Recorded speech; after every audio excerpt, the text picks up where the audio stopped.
Alright, so separation work. This is actually my second time doing this particular spell for my client.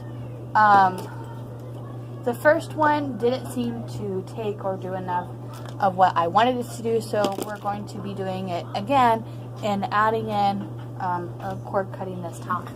Now, I've already taken the names and the birthdays and carved them onto the bottom of the candles. I don't necessarily need a petition paper for this one. You can use it if you want to, but it's not, I guess it's not necessary. It's definitely not needed. So what I'm going to start doing is, of course, I'm going to have my candles facing away from each other, and I want space in between them. I'm going to go ahead and anoint them with the hot pepper.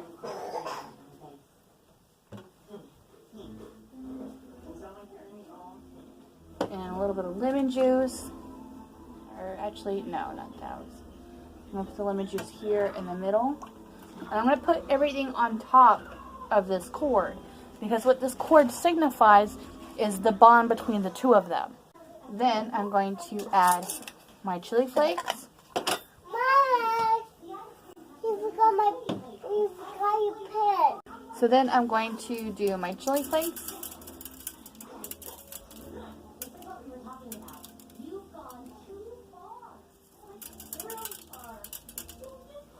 Placement is everything in a spell.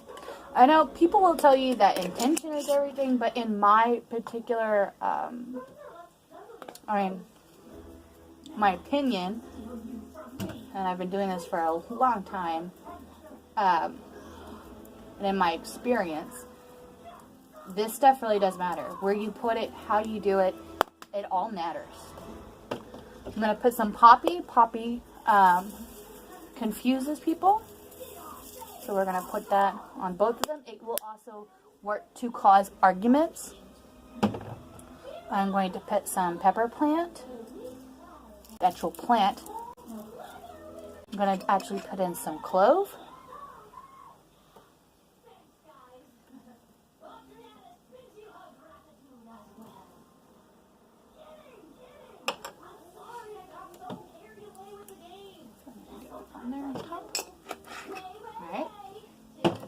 And some licorice root.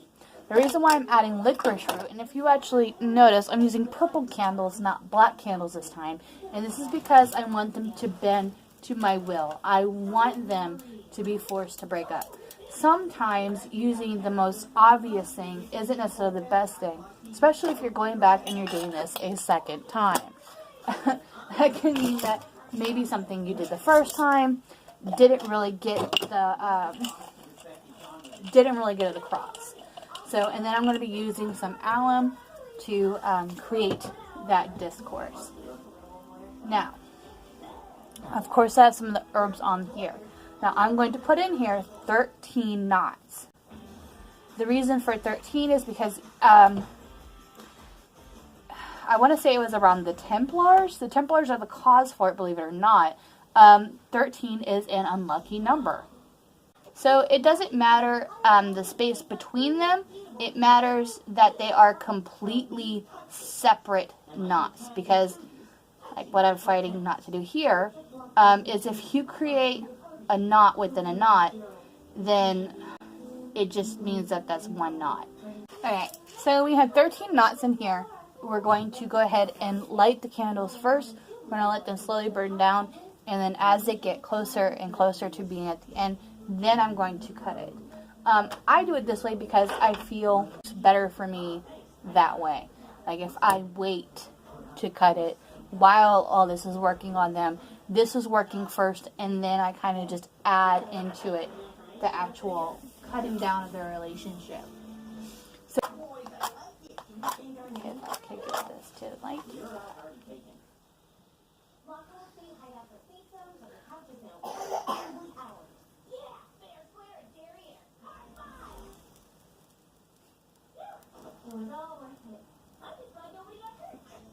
Don't do that. There we go. Alright, and there we go. So let's wait to see what happens and hope that this time, the second time's the charm, right? Later, guys.